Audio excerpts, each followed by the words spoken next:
Assalamualaikum warahmatullahi wabarakatuh. Perkenalkan, nama saya Wahyu Bagus Harahap. Usia saya 37 tahun. Saat ini saya kuliah di Universitas PGRI Argopuro Jember, jurusan PLB Pendidikan Luar Biasa. Perkenalkan, nama saya Hendra Kurniawan dari Universitas Argopuro Jember, kelas DR23, jurusan PLB. Perkenalkan, nama saya Ahmad Zimamul Wafa, mahasiswa Universitas PGRI Argopuro Jember, kelas di F23, jurusan PLB.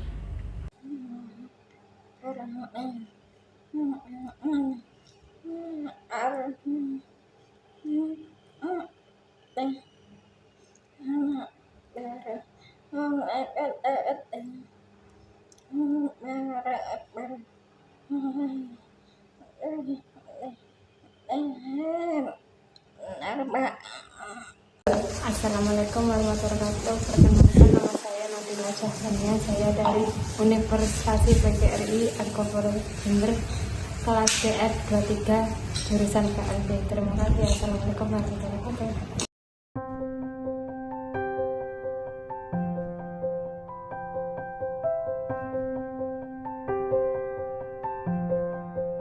Assalamualaikum warahmatullahi wabarakatuh. Memperkenalkan, nama saya Ahmad Yasin. Saya adalah anggota komunitas disabilitas di Desa Arjasa. Terkait dengan aksesibilitas yang ada di Masjid Al-Farabi yang di Dusun Tegal Bagu, Desa Arjasa. Jadi pembangunan renovasi masjid ini berlangsung sejak tahun 2021 sampai 2022. Jadi proses pembangunan itu berlangsung selama setahun. Oh, ini baru ya? Masjid baru. Jadi dulu masih tidak ada aksesibilitasnya. Kemudian setelah dibentuk mau ada renovasi, maka saya sebagai anggota komunitas disabilitas melibatkan diri di kepengurusan di situ.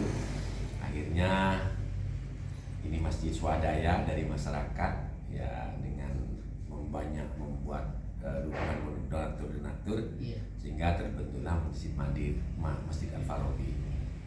Nah, saya sebagai anggota disabilitas yang mengusulkan bagaimana supaya akses terhadap disabilitas, terutama disabilitas yang sering menggunakan masjid di situ. Sebenarnya untuk akses disabilitas itu banyak ya. Untuk daksa itu butuh RAM ya kan? Dari akses untuk masuk ke tempat wudhu itu harus sudah akses. Kemudian untuk teman-teman tunanetra itu ada guiding box. Kemudian untuk teman-teman tuli itu ada running tag gitu ya. Kemudian juga untuk teman tuli itu harus ada penerjemah itu ketika ada khutbah. Nah, untuk sementara Masjid Al-Farabi masih terbatas di akses hanya di teman-teman daksa saja yang punya tongkat, punya kursi roda. Dan alhamdulillah untuk saat ini sudah akses ya, meskipun masih ada banyak kurangan. Tempat duduk itu harusnya ada tempat duduk kan. Tempat duduk itu untuk akses yang disabilitas harus ada tempat duduknya. Duduk ambil wudhu. Ini masih kan belum ada. Cuma RAM-nya sudah ada, pegangannya sudah ada ya. Ya untuk saya akses sudah akses untuk ke tempat wudhu ya. Kemudian untuk akses yang dari luar mau masuk ini kan masih belum RAM-nya itu kan, masih tangga-tangga gitu kan, masih agak susah lah gitu. Ya akhirnya masih menggunakan akses yang masuk ke tempat wudhu kan gitu, kursi roda. Jadi gitu, saya melibatkan diri di kepanitiaan itu, jadi ya mudah lah untuk usul itu. Tapi untuk yang teman-teman tunanetra sama teman-teman tuli masih kita perjuangkan karena memang ya, kesepahaman pengurus dan disabilitas itu memang advokasinya masih butuh waktu lah untuk memahamkan orang-orang non disabilitas itu. Jangankan di masjid sini, di masjid Jami aja, masjid kota itu masih belum ya, baik yang daksa maupun tuli maupun yang tunanetra. Pernah teman-teman itu juga advokasi ke sana, tapi ya tanggapan mereka itu datar-datar saja gitu, yang alasannya merusak pemandangan atau apa gitu. Jadi sangat panjang masih perjuangan untuk inklusi itu ya. Untuk inklusi itu masih sangat butuh perjuangan. Kita harus menggandeng banyak stakeholder pemerintahan, kebijakan politik. Kita memang masih harus banyak terlibat di situ agar terwujud inklusivitas itu. Terus Mungkin itu saja. yang di sini aksesnya itu mulai bisa dipakai itu tahun berapa? Ya, sejak selesai itu tahun 2001. Tahun 2001. 2021 udah selesai ya, udah sudah bisa selesai. dipakai ya. Udah bisa dipakai. Pembangunan masjid ini termasuk cepat karena donaturnya banyak. Ini menelan biaya sekitar 1 M. 1 M. Jadi masjidnya itu sekitar 500, kemudian menaranya itu 500 juga.